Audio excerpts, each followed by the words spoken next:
aw minnu sɔgɔlen don Mali kunnafoni na ni wagati in na an ka foli ni waleɲumandɔn o bɛ aw kelenkelenna bɛɛ lajɛlen fɔ yan fɔ aw sigiyɔrɔ la ka sanga ni aw ka wagati o cogoya ye. An b'aw ladɔnniya k'a fɔ bi ye tɛnɛ ye septembre kalo tile 8 san 2025 a y'aw bisimila Mali kunnafoni ka don kibaruya olu kɛnɛ kan.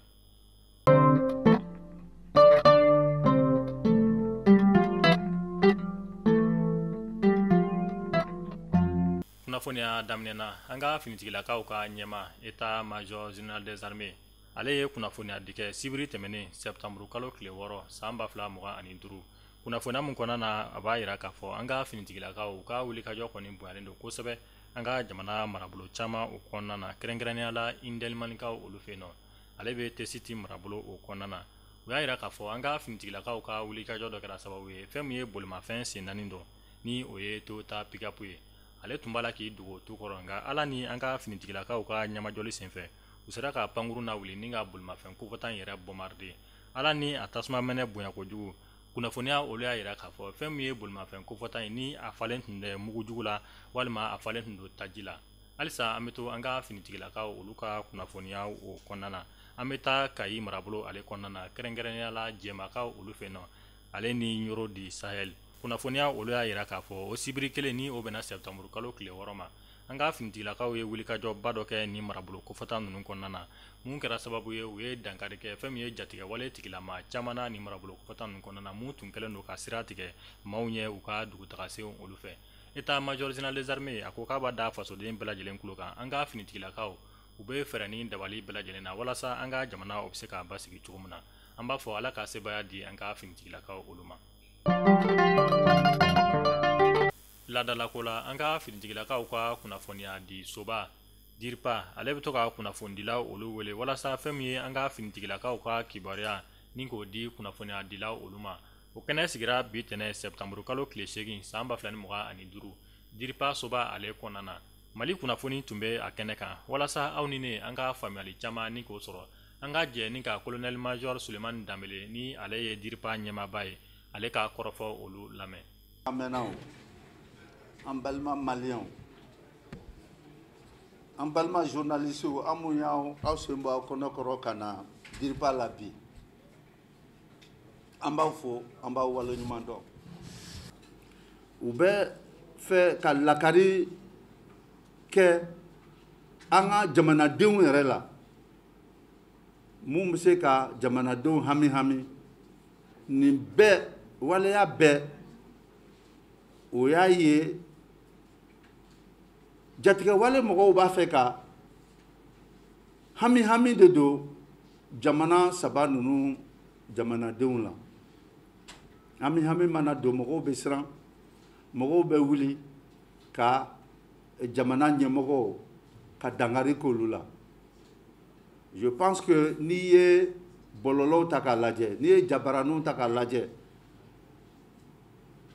jamana dɔw bɛ yen bi u ka laɲini tɛ foyi ye ka dangari kɛ jamana ninnu saba la ka dangari kɛ jamana ni finitigilakaw la o kun ye mun ye parce que a bɛ san 2 san 3 bɔ an k'u ma an yafalaw ma a yi ta an ka lakana anw yɛrɛ b'a ta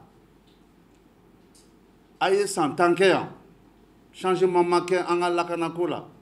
ni dɔ ma fara a kan dɔ tɛ bɔ a la jamana saba ninnu ye faamuyali kɛ k'a fɔ ko biɲɛ ɲinina n'o sen dalen don biɲɛ kan o bɛ ye wa n'i y'a ye olu sen dalen bɛ biɲɛ kan olu b'a fɛ ko dɔ de ka sɛbɛntiya anw bara yan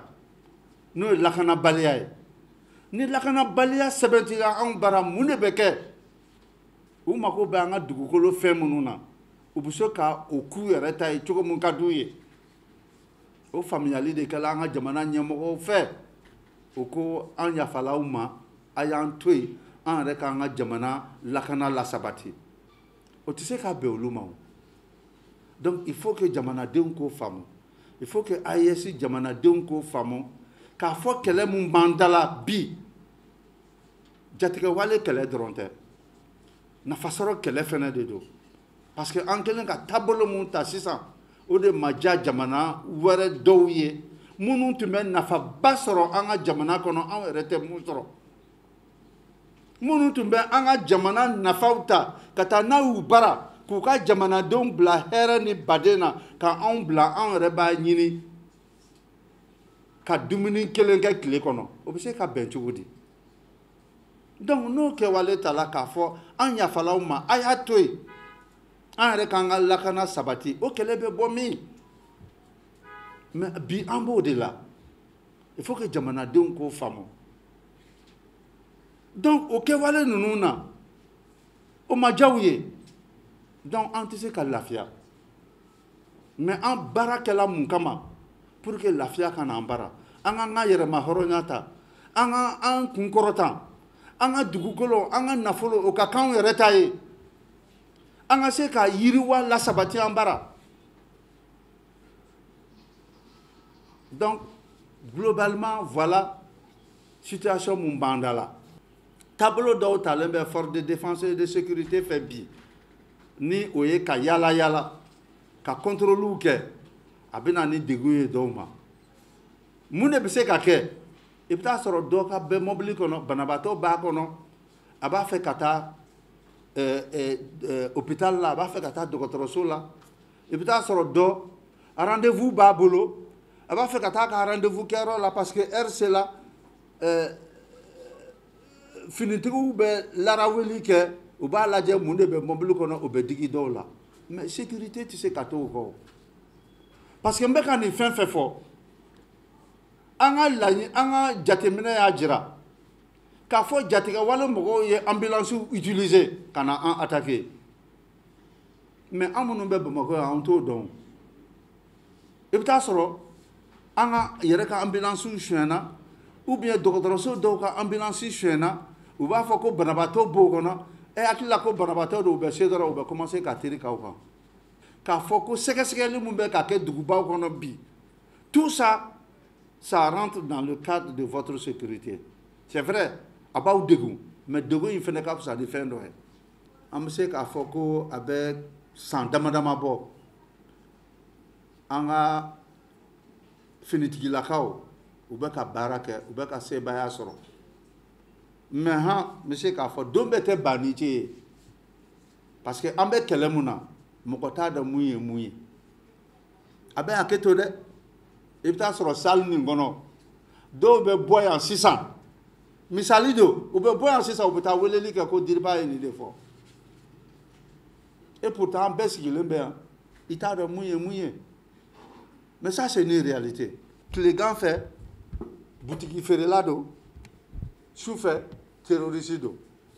tilegan fɛ bagan feerela don su fɛ terroriste don tilegan fɛ moto dilanna don su fɛ terroriste don donc an ka kɛlɛ in b'o taabolo de la donc n'o bɛ ko mun na il faut que an k'an janto o de y'a to depuis tuma nin na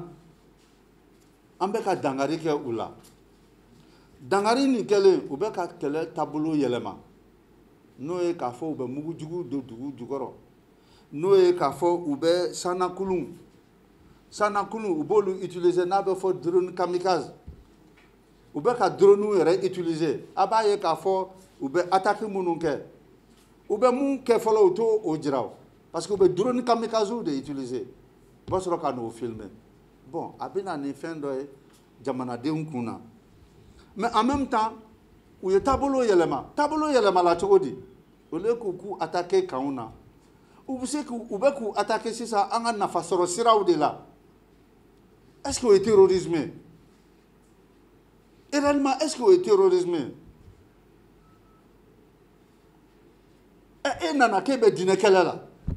e bɛ taa usines attaquer e bɛ mɔgɔw bali ka balo sɔrɔ e b'a fɔ k'e bɛ mɔgɔw bali ka carburant sɔrɔ e b'a fɔ k'e bɛ mɔgɔw bali ka taa ni ka segin kɛ duguw ni ɲɔgɔn cɛ moi je pense que diinɛ kɛlɛ ma se o ma o mais faamuyali kɛlen k'a fɔ mɔgɔ de b'u kɔkɔrɔ mun bɛ k'a fɔ a ye nin kɛ a ye nin kɛ a ye nin kɛ a jirala k'a fɔ MINUSMA tun bɛ pratiquement an ka localité an ka sigida caman na tuma min na an ka jamana ɲɛmɔgɔw ko MINUSMA ka taa sɔni MINUSMA ka taa u ko fɔlɔ Barkani ka taa mɔgɔw wulila u yiran-yiranna u ko ni Barkani taala an ka dugu bɛ bin MINUSMA nana taa u ko MINUSMA mana taa an ka dugu bɛ bin dugu ma bin bɛɛ ko an tɛ se ka se Kidali Maliyɛn caman ko an tɛ se ka se Kidali diɲɛ mɔgɔw bɛɛ ko k'an tɛ se ka se Kidali mais an ye Kidali minɛ donc o yiran-yiran mun tun bɛ jamanadenw kun na o tun ye kunu ye mais an y'a jira k'a fɔ bi bi in na aw ka finitigilakaw bɛ ka baara mun kɛ su ni tile baaraba de don parce que n'i ye jamana in lajɛ a ka bon ne y'o de fɔ n ka tubabukan na hali ni kilomɛtiri kelen kelen n'i ye an ka finitigilakaw jɔ yen tant que au sein de la population mɔgɔw bɛ yen minnu bɛ ka ninnu dɛmɛ n'u ye bagan gɛnna ye tile fɛ su fɛ o terroriste ye a tɛ se ka ɲɛnabɔ an b'a fɔ o de ma guerre asymétrique n t'a dɔn n b'a fɔ bamanankan na cogo min na on est dans un contexte de guerre asymétrique où on ne sait pas qui est qui donc ça rend ce combat là difficile o hukumu kɔnɔna na Barkani ta la MINUSMA ta la Kidali minɛna a ka finitigilakaw bolo yiran-yiran tun bɛ minnu dusukun na o da la bi bi in na an ye jatigɛwale ɲɛmɔgɔw caman an y'u daraki k'o fara u ka kɛlɛkɛdenw kan kuma dɔ la an yɛrɛ bɛ siran mun kɛla an kana a nombre fɔ mɔgɔw ɲɛna parce que i b'u daraki cogo min na u bɛ na ten jateminɛ kɛla k'a fɔ jatigɛwale ninnu na maliyɛnw dɔrɔn tɛ o jamana wɛrɛ mɔgɔw b'a la su ni tile u bɛ minɛ su ni tile u bɛ daraki mais a bɛ kɛ ko u bɛ bɔ dingɛ de kɔnɔ ka na mais o fɛnɛ na an bɛ fɛɛrɛ sɔrɔ a la n'Ala sɔnn'a ma u bɛ bɔ dingɛ mun da la an b'o dingɛ datugu inchallah donc hakilina jiginna fɛnɛ hakili b'a la juillet kalo tile fɔlɔ jatigɛwale mɔgɔ ninnu wulila ka an ka caserne 7 de attaquer à la fois n'an b'a fɔ attaque simultanée et coordonnée mais an y'u daraki donc o b'a jira k'a fɔ aw ka finitigilakaw a' ye da u la comme n y'a fɔ cogo min na don o don tɛ banni cɛ ye mais à chaque fois n'u y'u ka stratégie changer an fana b'an ta changer an b'u daraki ko bɛ don bɛɛ tɛ se ka kɛ alihamudulilayi o il faut que maliyɛnw k'o de faamu o de y'a to an b'a fɔ surasi kelen mana bin bi a bɛ komi maliyɛn kelen kelenna bɛɛ de binna an k'o de bila an kun na parce que surasi ninnu an denw de don an balimaw don an cɛw don an faw don donc fɛn fɛn man'u sɔrɔ bɛ a bɛ komi o ye maliyɛn denw sɔrɔ o hukumu kɔnɔna de la ɲinɛ 2025 la an ka finitigilakaw u y'u ka taabolow yɛlɛma komi n y'a fɔ an ɲɛna cogo min na ni terrorisiw y'u ka taabolo yɛlɛma an fana b'an ka taabolo yɛlɛma ou bien an yɛrɛ bɛ taabolo yɛlɛma u ɲɛ o de y'a to salon aw tun b'a mɛn ko opération Maliko mais bi bi in na an bɛ opération dugukolo la n'i y'a mɛn opération dugukolo o ye mun ye an ka dugukolo donc Maliko la i bɛ taa sɔrɔ an ka opération tun b'a ta jamana camancɛ duguw la ka yɛlɛ fo kɔrɔn fɛ mais bi bi in na avec l'opération dugukolo Mali dugukolo bɛɛ de concerné don opération na ça veut dire que sɔrɔdasiw a ka finitigilakaw carinen bɛ fan bɛɛ de parce que jateminɛ fana kɛla u bɔla camancɛla la u bɔla kɔrɔn fɛ ka na n t'a dɔn Keɲe Tilebin Kaɲaka je sais pas l'ouest le sud donc on s'adapte an bɛ ka ye kɛlɛ bɛ ka yɛlɛma fɛnɛ ka taa kibaruyaw bolo kan misali la ni kalo in daminɛ na jeune mɔgɔ dɔw bɔla k'a fɔ olu ye nin kɛ olu ye nin kɛ olu ye nin kɛ mais en réalité sur le terrain an ɲɛ t'a la c'est pourquoi ne bɛ k'a fɔ aw ɲɛna on est dans la guerre informationnelle an bɛ kɛlɛ mun na o ye kunnafoni kɛlɛ de ye bon n'a fɔla nin bɛ yen anw yɛrɛ bɛɛ bɛ wuli k'o partager oui a bɔla bɔlɔlɔ kan mais an bɛɛ bɛ ɲɔgɔn sɔrɔ bɔlɔlɔ in de kan mais est ce que kuma fɛn fɛn bɛ bɔlɔlɔ kan tiɲɛ don wa il faut k'an k'o de jateminɛ donc olu ka taabolo ye ka hami don mɔgɔw kun na ka siran don mɔgɔw kun na mais n'an fana y'olu ta ka to k'o fɔ an b'a juguya de wa an b'a nɔgɔya an b'a tiɲɛtanya de wa ou bien an bɛ u ka kuma sinsin an ye jateminɛ kɛ k'a fɔ an ka taabolo ye an bɛ k'u ka kumaw de sinsin parce que n'a fɔra nin dɔrɔn vieux an b'a partager vieux a bɛ bila groupe kan et à la seconde près a bɛ taa donc il faut k'an ka jateminɛ k'o la k'a fɔ bi in na kɛlɛ mun bɛ yen n'o ka jugu o ye kunnafoni kɛlɛ de ye o ka jugu hali ni terrain kɛlɛ ye donc aucune interruption an bɛ se k'a fɔ bi in na kunu o tɛmɛ jabarani kan fɛn dɔw bɔla k'a fɔ frappe dɔw kɛla pratiquement partout hein ka taa fo Kayi fo Kidal donc ne bɛ k'a fɔ kɛlɛ mun ka jugu bi o ye kunnafoni kɛlɛ ye donc an ka hakili to a la an mun ye kunnafoni dilaw ye an ka jateminɛ an k'an ka mun fɔ an b'an ka mun fɔ an k'an ka jumɛn partager an b'an ka jumɛn partager c'est ça aussi la communication c'est ça aussi le métier de l'information et c'est très complexe et je disais tantôt ni jamana bɛ a yɛrɛ ma gɛlɛya tɛ yen ani gɛlɛya nana crise bɛ yen lakana gɛlɛyalen don o tɛ se k'a kɛ comme si mɔgɔw bɛ yen kɛlɛ tɛ yɔrɔ mun na parce que n'a fɔra ko crise bɛ yen ça veut dire que an ka habitude bɛɛ de bɛ bouleverser a bɛɛ de bɛ bouleverser donc il faut que les gens s'adaptent à cela hali i bɛ sɔrɔ mun kɛ tile o tile o bɛ ɲɔngiri dɔɔni o vrai ou faux parce que mun de bɛ yen crise bɛ yen donc ni mɔgɔw m'o faamu k'a fɔ kunu an tun bɛ nin kɛ tan bi an tɛ ka nin fɛn kɛ tiɲɛ don mais il faut que mɔgɔw k'a faamu k'a fɔ bi gɛlɛya o de bɛna sini hɛrɛ lase i ma parce que fɛn bɛɛ tɛ banijɛ o fɛn bɛɛ tɛ alihamudulilayi don o don bi bɛ gɛlɛya i ma sini bɛ diya i la bi bɛ diya i la ou bien sini bɛ gɛlɛya i ma an bɛ mun fɔ maliyɛnw ye mun bɛ mali kɔnɔ mun bɛ mali kɔ kan il faut k'an ka jateminɛ kɛ an ka taabolo dɔw la an ye jateminɛ kɛ k'a fɔ au-delà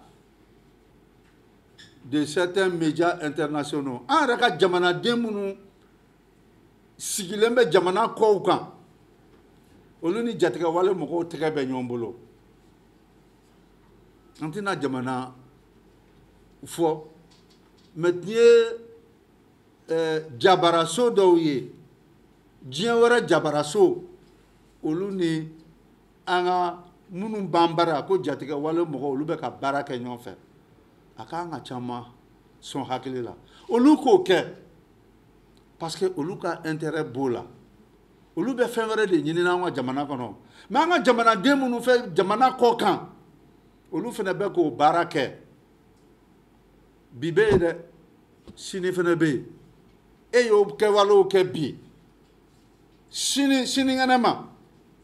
e ka gɛn ka bɔ yen k'e bɛna jamana b'e bolo wa an ka finitigilaka minnu bɛ bin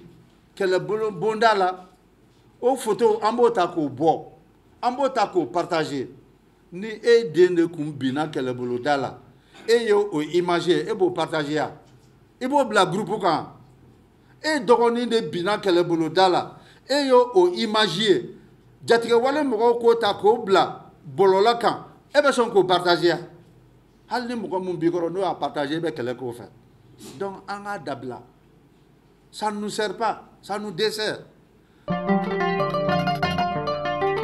an bɛ taa farikolo ɲɛnajɛ ale binna kun kan an b'aw ladɔnniya k'a fɔ an bɛ wagati min na i ko sisan fɛn min ye coupe du monde qualification ntolanci baara olu bɛ sen na o de hukumu kɔnɔna na an ka samata sɛgɛ olu ni Gana jamana kan ka ɲɔgɔn sɔrɔ Ganakaw olu fɛ yen nɔ bi ntɛnɛn septembre kalo tile 8 san 2025 walasa an bɛ se k'an jigi da fɛn min ye coupe du monde nataga ale kan fo an ka sɛbɛya sɔrɔ Gana jamana kan an b'a fɔ ala ka sɛbɛya di an ka samata sɛgɛw olu ma. Aw minnu tun sɔgɔlen bɛ an na Mali kɔnɔ Mali kɔ kan an ka foli ni waleɲumandɔn o bɛ aw ye nin de bɛ dansigi kɛ an ka bi tɛnɛndon kunnafoniyaw la an b'a fɔ aw k'an bɛn don n'a nataw la kunnafoniya kura olu kɛnɛ kan ala k'an ka jamana basigi.